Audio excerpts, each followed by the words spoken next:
Hi guys, I'm back with part 2 of covering the changes from EU3 to EU4. Now, this is actually my third take on part 2 since I didn't like the way I recorded the first two times and deleted them.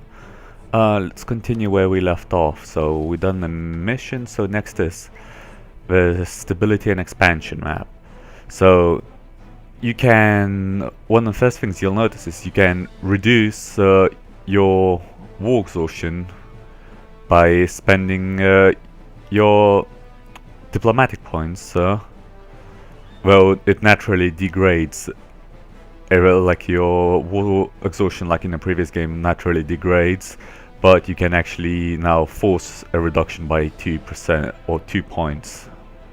It's not, yeah, it was actually as points in the last one as well.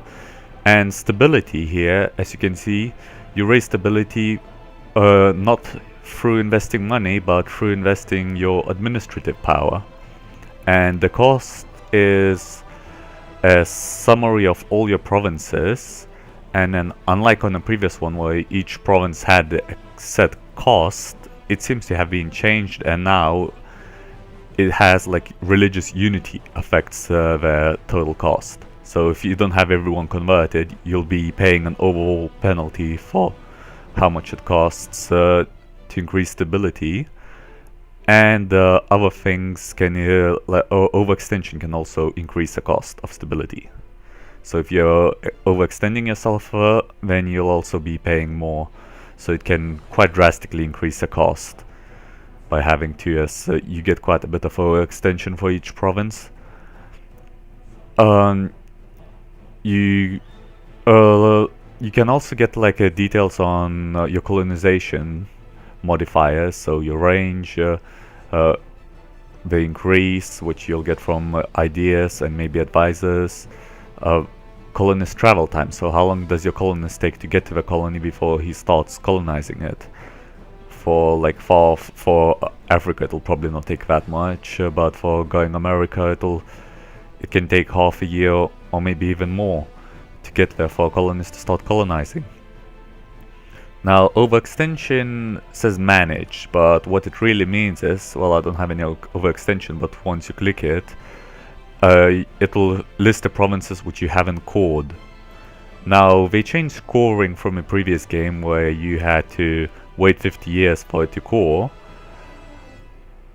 Now it seems to only mention it, you'll lose a core in 50 years if you don't control it. The way you create cores now is by making a core, which you'll pay, I can't remember, I think it's administrative or diplomatic power, one of the two. So you'll pay that, and then it'll take a certain number of months to create a core. And there's like different things that will affect how long it takes. So here, as you can see, there's monarchy reduces by 10%, Ottoman traditions reduces by 33%, but like having war exhaustion increases the time. Another new thing here is, actually I sort of got sidetracked, so let's go back to the previous menu. And it also has dealing with rebels, so you actually can see what rebel squads are planning to form in your nation, and what's the percentage of them rising, and which provinces are creating a percentage for that reason. And it lets you sort of handle them in a sense that you can do the demands, which you'll probably never do unless there's something very minor. Some of the rebel types might have a minor demands, but most of them will have something unreasonable. It also mentions that you can reduce the possibility by increasing your stability through administrative power, or by converting lands by sending missionaries, and doing harsh treatment, which is using military power to reduce by 5% the rebel chance in each area.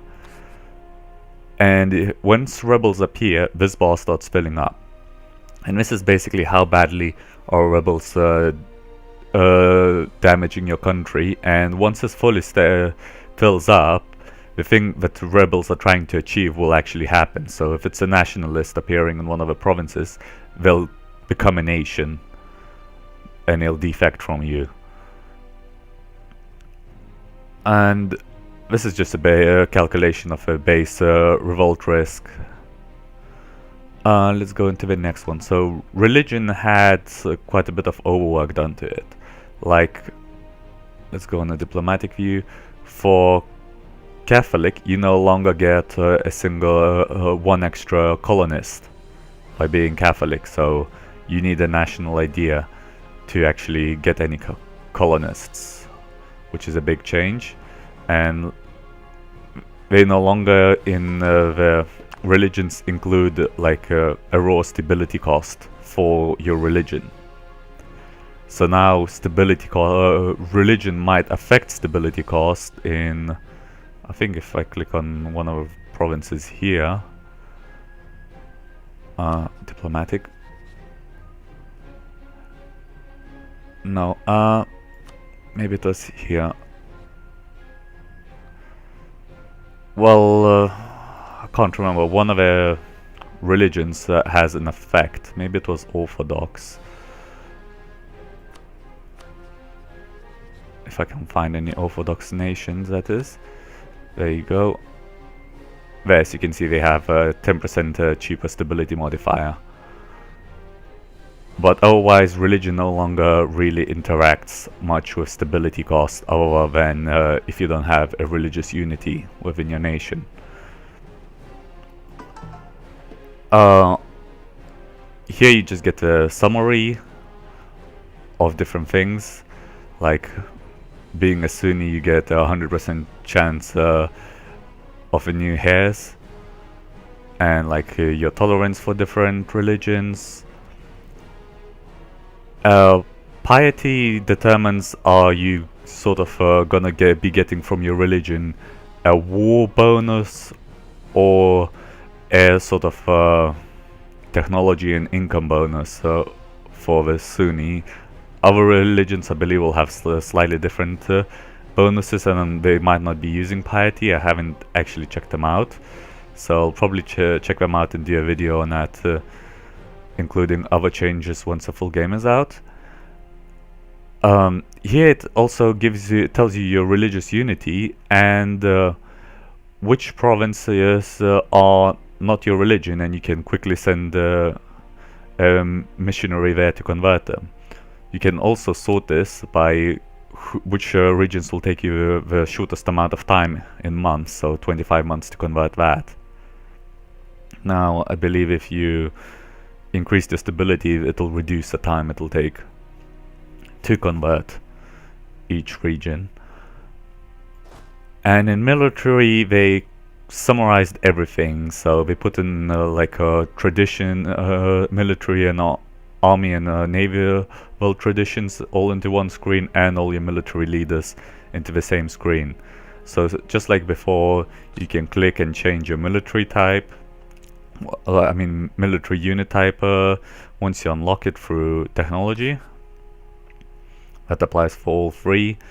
With ships, you just see your ships that you can build. So because ships fall behind, once you unlock new ships, you'll still have old ones. So this will only display the latest ships you have access to. There's been due to a new mechanic, there's been a change in naval tradition bonus. So that gives you actually trade steering, because a role of light ships has changed, and light ships are now sort of like merchant protector ships, and in a sense merchant ships, because once you send them to a trading node, they increase the trading node trade power, and naval tradition will actually make them better at it.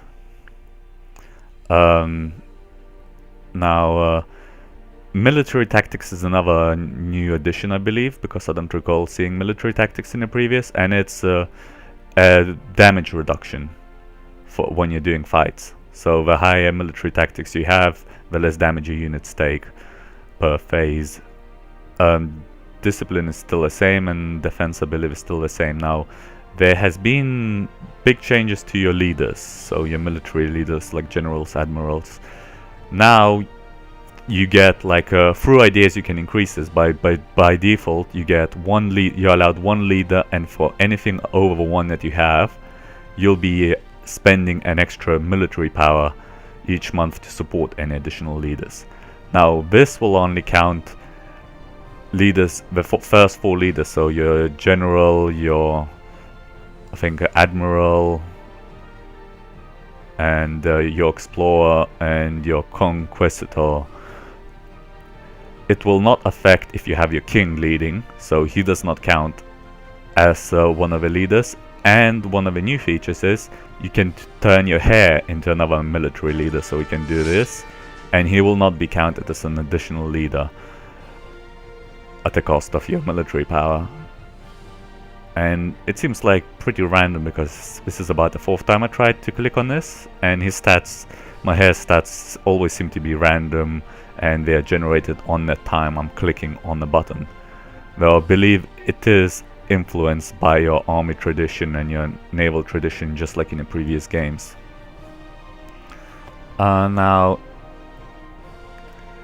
next is they have moved, like if there's an alliance or royal marriage proposal, it no longer appears in the bottom corner. It's actually have been moved over here, so it's much easier to notice of new events happening.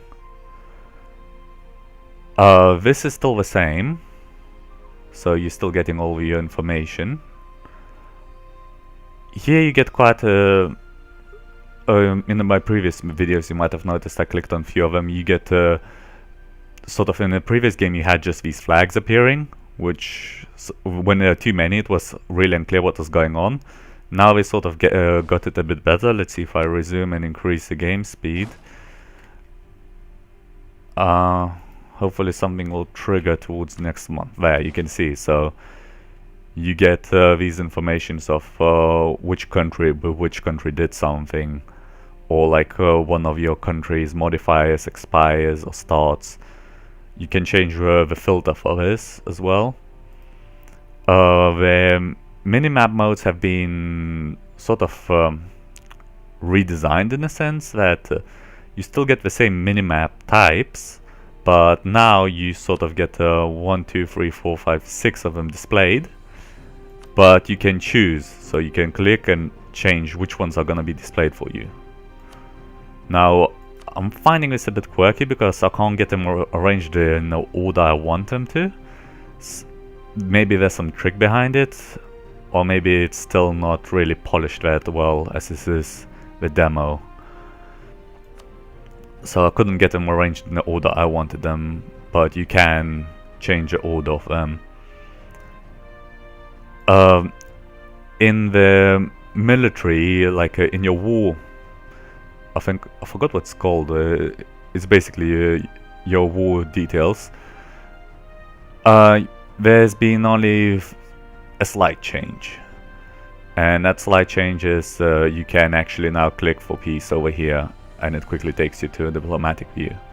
That's the only change I noticed, because I don't recall the button being there. Let's see now. Let's cover buildings. So one of the major changes to building is you no longer got magistrates, so you're no longer expending your magistrates to build things. Instead, you're going to be expending your monarch powers for the according buildings. So government ones will use administrative, army will use military, navy will use diplomatic. And some of the buildings have been changed, like the temple no longer reduces your stability cost, instead it adds the tax to the province. I think overall in the government nothing else changed. Armory is pretty much the same. Naval actually decided to no longer hide that ships repair faster if you have a dock, but it changed that you no longer get a production bonus, instead you get trade power. Well, local trade power from the province, and I think all the other naval ones are unchanged. Production is, I think, identical to how it was before. Trade has been changed from things like you get more trade income to getting trade power. Though there's trade value, so I suppose that's a reflection of trade income. Post office actually had a complete rework. Before, it would give a global resource value increase of 1% for each post office, and by global it would affect every nation in the world. Now it will only affect the trade value for the province. So that's a major change for post offices. And before, if you had a giant nation, and you were a big merchant, you'd actually get a huge bonus from a post office. But that's no longer the case. So it's not an attractive building and gives you more choices. So now you'd be more willing to get a different building in your special buildings set. One big change is now all the towns start with level 1 fort. And your first upgrade is a level 2 fort instead of level 1 being the first upgrade. So it goes up to level 9 fort instead of level 8. And forts will also determine sieging. I'll go back to that in a minute.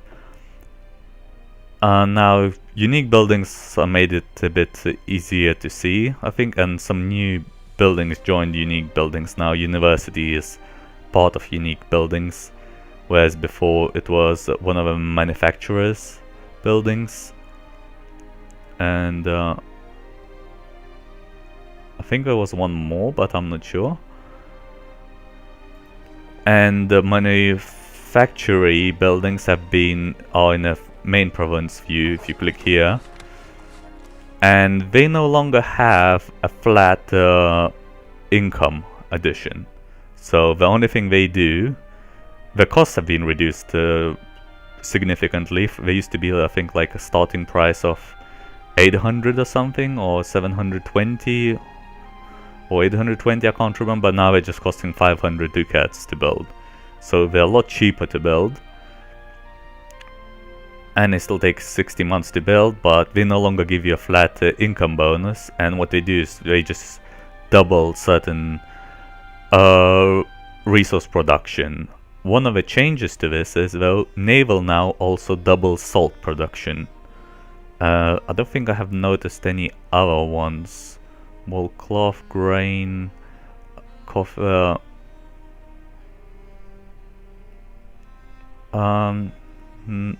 Oh, I don't think we had this building. Plantations. So yes, I don't believe that was present in the previous game, so it's a new addition. And trade company is also a new addition. So there's 2 new additions which will let you increase the income.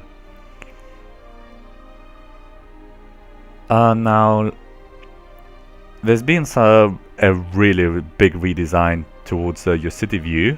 So you get still the summaries of tax, but there's no longer stability displayed here. You can reduce revolt risk, see what's revolt, same one like on old one. You can make course, change culture. This will only tell you how many units you have queued to buy, so it's slightly changed the design. It will certain areas have bonuses, so it will mention a bonus you have, like you get more trading power because you got a major river, as you can see on this province, which is a trade line. And you can see your trade power. Now, I haven't actually explored exactly what it means here. And it tells you who has most power in this trade area, which this belongs to. So if we turn the trade map on, yes, it belongs to different trade zone, that's why. The resources have been like really hard to see, because originally when I started playing the demo I didn't even notice that the resources were dumped to a corner, and they no longer tell you about the demands. So before, certain things would boost the demand. Now it has been hidden in trade goods, and that's how you find out what you need to build.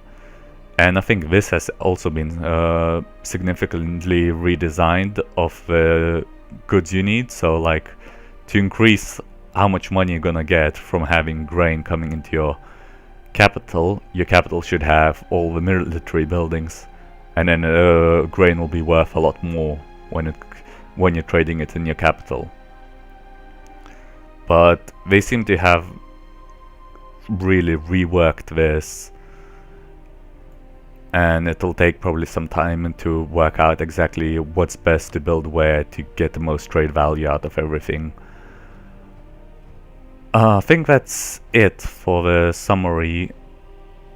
Oh yeah, and they have removed the population, so population is now reflected as trade value. So trade value is a reflection of your population, base trade value. I mean base tax value, sorry. Which you can obviously have like another from a temple, but it is not a base tax value, it's an additional value like here. Well, it's not listed. I think this does have a temple, so it should list, yes, it does list the temple. So base is 5 plus 1 for the temple. So that 5 will reflect your population, and you'll no longer get an actual number of how many people are in each province.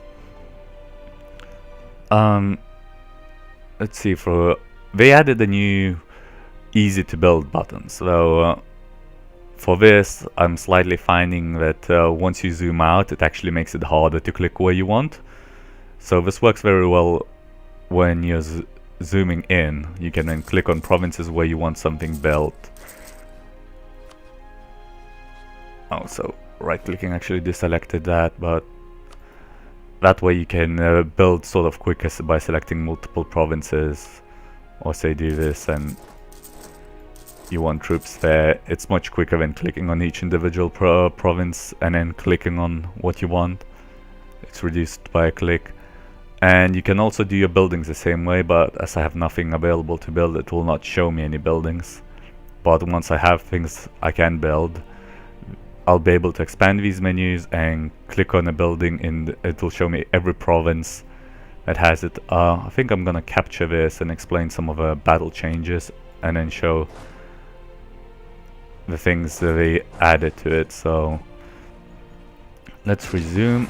Okay, so the battle started, and you can see there's been a change in the more details for battle. I'm gonna go away from it. Maybe no, it's not reducing the sound. So now it tells you what sort of land you're fighting on, and the effects that land is having. So the attacker gets a -1 on a dice roll because we're in the woods. It also tells you discipline and your base morale. So this only shows you like well, I think it's actually not base, a maximum morale, and this is showing you your like the morale you started, I think, and your morale, current morale. The rest is the same. Now a change here is, like I mentioned in the technology, is that you get a battle line, and technology increases it. So from what I understand, it increases how many soldiers you can have in the front line. And then once you reach a maximum line, the rest will stand in the back. And you can also, as you hover over, you can see which squad is attacking who, or which cavalry is flanking who. I think that's it for battle, so I'm gonna resume and conclude the battle quickly. Okay, so now we have a siege mode.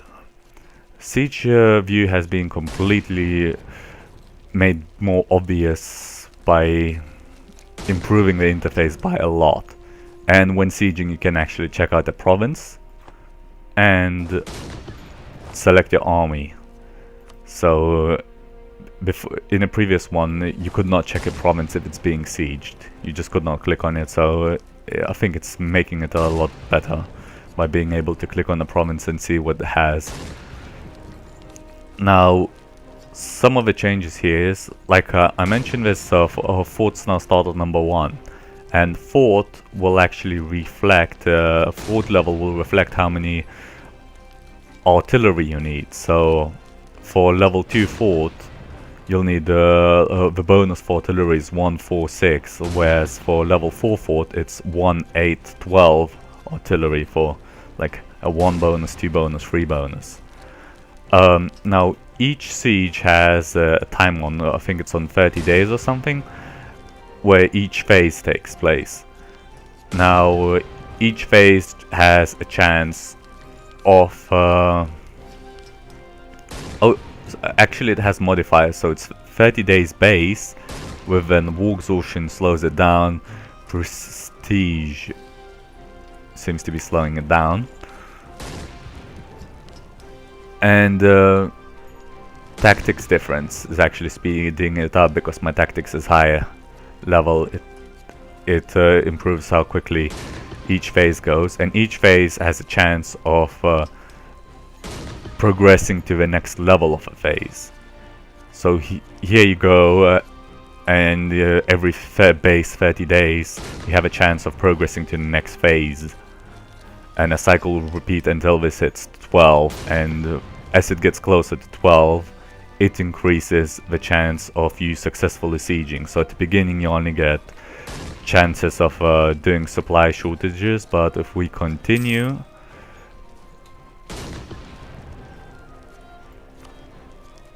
let's see.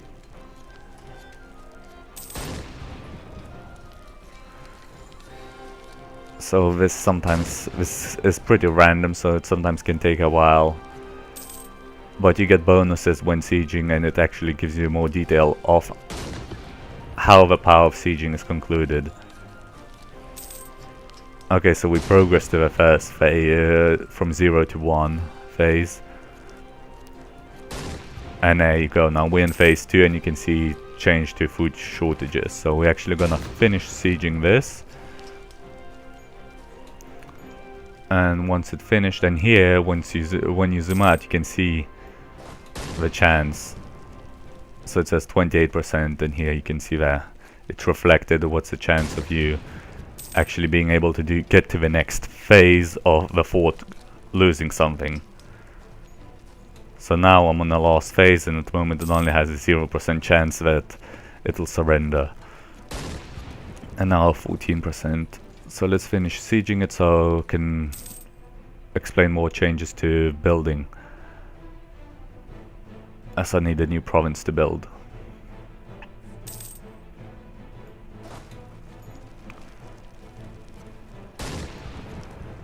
Oh, while it's sieging, let's mention some other things regarding the navy.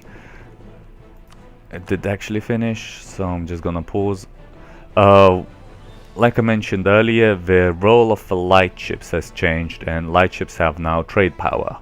So you can send light ships to protect trade routes, and when they're protecting it, they're increasing your power so you can get more money out of it, each node. And big ships have actually been renamed to heavy ships, and light ships will get more trade power and obviously better stats as you get better technology level ships. I think that's all the changes to the ships. I think one of the big changes is also that you can now do, I think, blockades straight away in the game, and you don't have to research enough naval to do blockades. Let me just double check on that, but yeah, there's no blockades research, so blockades now you get by default. So you no longer need a naval. So let's get ourselves this province so we can...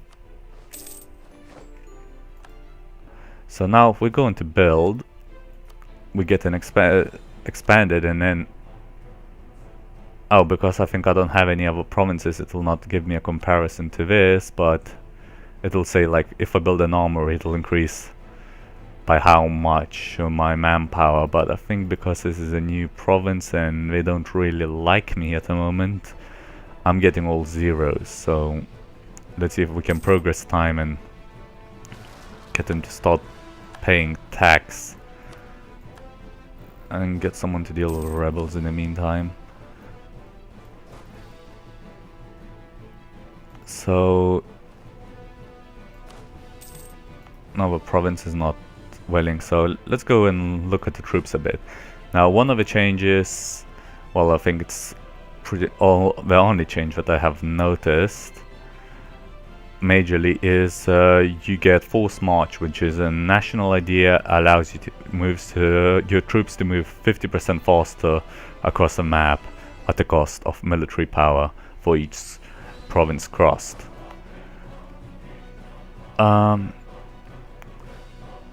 Let's have a look. Do I have anything else to cover? Oh yes, one of the changes to your provinces is you can no longer have a province where you have a national focus. It has been removed from the game, so you can no longer get the bonus for population growth as there's no more population growth. And moving your capital will no longer cost you stability. So before, moving your capital would cost you, I believe, 5 stability. It no longer has that cost attached to it. Now, in a previous game, I know if you wanted to move your capital to a different continent, say into your colony, your capital had to be either an island or surrounded by other nation. All the other provinces around it had to be belonging to another nation. Now, I'm not sure if that's still present, and it's a bit hard to test in a demo because I can't really colonize or get far off lands easily.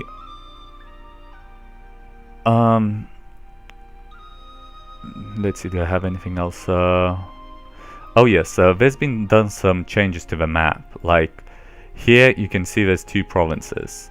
Before, I believe this was only 1 province, and there's other areas which had changes like that. I believe around here that used to be probably 1 province. So certain areas more around Asia and Middle East have had territories divided into smaller pieces to change a bit of the gameplay. I think I have covered now pretty much all the basic things that have changed. This menu has been redesigned for easier to find things, but I think I have covered everything, and once I discover new changes in the full game, I'll make a part 3 to this video, so I'm gonna conclude part 2 with this.